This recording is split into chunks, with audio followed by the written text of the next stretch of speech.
नमस्कार विद्यार्थी मित्रांनो, स्वागत आहे तुम्हा सर्वांचे आपल्या यूट्यूब चॅनलवरती. तर विद्यार्थी मित्रांनो, आज आपण पाहणार आहोत जे MPSCमध्ये PYQ प्रश्न विचारलेले आहेत, ते भारतीय राज्यघटनेचे अतिशय महत्त्वाचे 15 प्रश्न पाहणार आहोत, जे की तुमच्या सिलेबसमध्ये भारतीय राज्यघटना हा विषय 15 मार्कासाठी आहे. तर विद्यार्थी मित्रांनो, हे प्रश्न तुमच्या येणाऱ्या MPSC ग्रुप सी असेल किंवा तलाठी भरती असेल, तर तलाठी भरतीसुद्धा आता MPSCकडे गेलेली आहे आणि भरपूर पदेसुद्धा MPSCमध्ये ॲड झालेली आहेत. तर या येणाऱ्या सर्व एक्झामसाठी हे प्रिव्हियस इयर क्वेश्चन अतिशय महत्त्वाचे असणार आहेत. त्यामुळे हा व्हिडिओ नक्की शेवटपर्यंत पाहायचा आहे.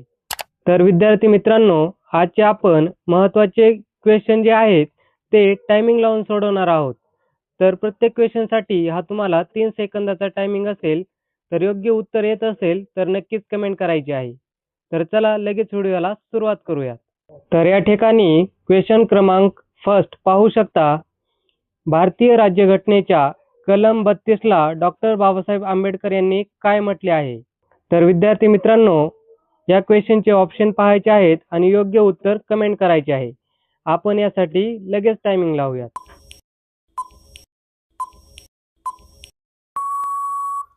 तर या प्रश्नाचं योग्य उत्तर हे ऑप्शन क्रमांक बी आहे, म्हणजेच संविधानाचे हृदय व आत्मा. म्हणजेच भारतीय राज्यघटनेच्या कलम 32ला डॉक्टर बाबासाहेब आंबेडकर यांनी संविधानाचे हृदय किंवा आत्मा असे म्हटलेले आहे. पुढील प्रश्न पाहू. क्वेश्चन क्रमांक 2. भारतात वित्त आयोगाची स्थापना कोणत्या कलमानुसार केली जाते?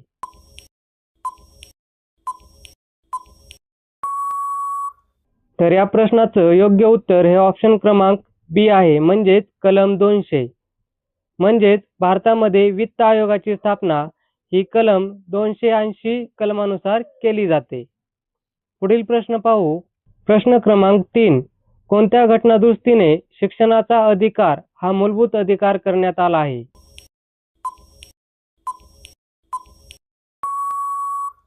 तर या प्रश्नाचं योग्य उत्तर हे ऑप्शन क्रमांक सी आहे, म्हणजेच 86वी घटनादुरुस्ती. म्हणजेच 86व्या घटनादुरुस्तीने शिक्षणाचा अधिकार हा मूलभूत अधिकार करण्यात आला आहे. पुढील प्रश्न पाहू. प्रश्न क्रमांक 4. राज्यपाल राष्ट्रपतींकडे कोणत्या कलमानुसार राज्यात राष्ट्रपती राजवट लागू करण्याची शिफारस करू शकतो?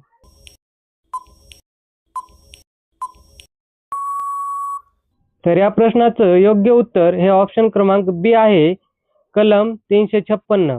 म्हणजेच राज्यपाल राष्ट्रपतींकडे कलम 356 नुसार राज्यात राष्ट्रपती राजवट लागू करण्याची शिफारस करू शकतो.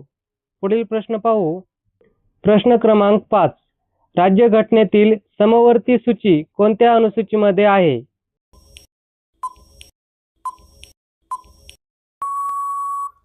तर या प्रश्नाचं योग्य उत्तर हे ऑप्शन क्रमांक सी आहे, म्हणजेच 7वी अनुसूची.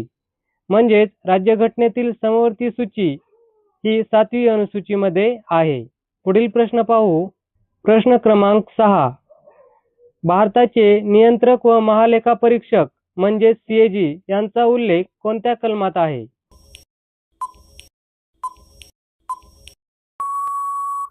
तर या प्रश्नाचे योग्य उत्तर हे ऑप्शन क्रमांक ए आहे, म्हणजेच 148. म्हणजेच भारताचे नियंत्रक व महालेखापरीक्षक यांचा उल्लेख कलम 148 यामध्ये आहे. पुढील प्रश्न पाहू. प्रश्न क्रमांक 7. खालीलपैकी कोणती रीट केवळ न्यायालय किंवा न्यायाधिकरणाविरुद्ध जारी केली जाते?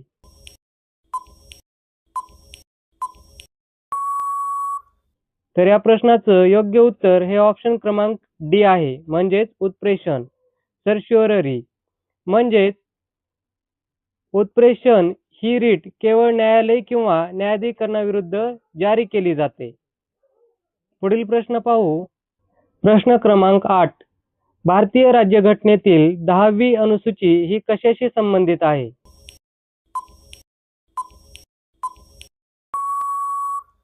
तर या प्रश्नाचं योग्य उत्तर हे ऑप्शन क्रमांक बी आहे, म्हणजेच पक्षांतर बंदी कायदा. म्हणजेच भारतीय राज्यघटनेतील 10वी अनुसूची ही पक्षांतर बंदी कायदा या कायद्याशी संबंधित आहे. पुढील प्रश्न पाहू. प्रश्न क्रमांक 9. भारताच्या महान्यायवादी म्हणजेच अटॉर्नी जनरल यांची नियुक्ती कोण करतो?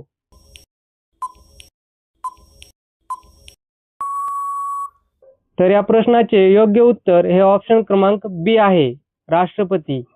म्हणजेच भारताच्या महान्यायवादी अटॉर्नी जनरल यांची नियुक्ती हे राष्ट्रपती करत असतात. पुढील प्रश्न पाहू. प्रश्न क्रमांक 10. राज्यसभेतील राष्ट्रपतींनी नामनिर्देशित केलेल्या सदस्यांची संख्या किती असते?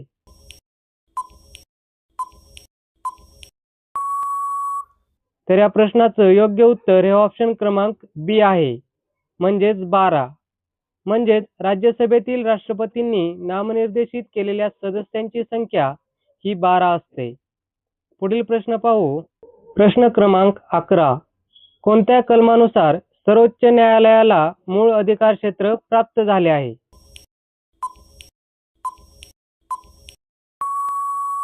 तर या प्रश्नाचे योग्य उत्तर हे ऑप्शन क्रमांक बी आहे, म्हणजेच 131 या कलमानुसार सर्वोच्च न्यायालयाला मूळ अधिकार क्षेत्र प्राप्त झालेले आहे.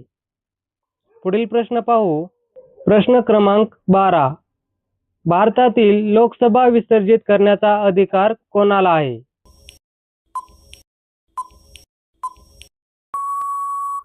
तर या प्रश्नाचे योग्य उत्तर हे ऑप्शन क्रमांक सी आहे, म्हणजेच राष्ट्रपती. म्हणजेच भारतातील लोकसभा विसर्जित करण्याचा अधिकार हा राष्ट्रपतींना असतो. पुढील प्रश्न पाहू. विद्यार्थी मित्रांनो, प्रश्न क्रमांक 13 हा क्वेश्चन तुम्हाला कमेंटमध्ये दिला जाईल. तर त्या प्रश्नाचं योग्य उत्तर येत असेल तर कमेंट करायचे आहे, जेणेकरून मला समजेल की तुम्ही हा व्हिडिओ नक्की शेवटपर्यंत पाहिलेला आहे. तर पुढील प्रश्न पाहू. प्रश्न क्रमांक 14. खालीलपैकी कोणता विषय राज्यसूचीमध्ये आहे?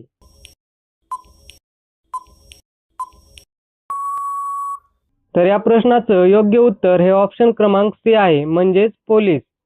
म्हणजेच पोलीस हा विषय राज्यसूचीमध्ये येतो. पुढील प्रश्न पाहू. प्रश्न क्रमांक 15.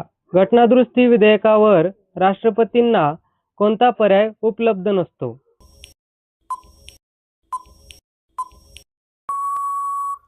या प्रश्नाचं योग्य उत्तर हे ऑप्शन क्रमांक सी आहे, म्हणजेच विधेयक पुनर्विचारासाठी परत पाठविणे. म्हणजेच घटनादुरुस्ती विधेयकावर राष्ट्रपतींना पुढील पर्याय उपलब्ध नसतो, तो म्हणजे विधेयक पुनर्विचारासाठी परत पाठवणे. तर विद्यार्थी मित्रांनो, हे झाले आपले मागील वर्षाचे महत्त्वाचे 15 प्रश्न. तर विद्यार्थी मित्रांनो, हे प्रश्न तुम्ही सोडवले असतील तर नक्कीच या व्हिडिओला लाईक करा आणि हा व्हिडिओ जास्तीत जास्त विद्यार्थी मित्रांपर्यंत नक्की शेअर करा. धन्यवाद.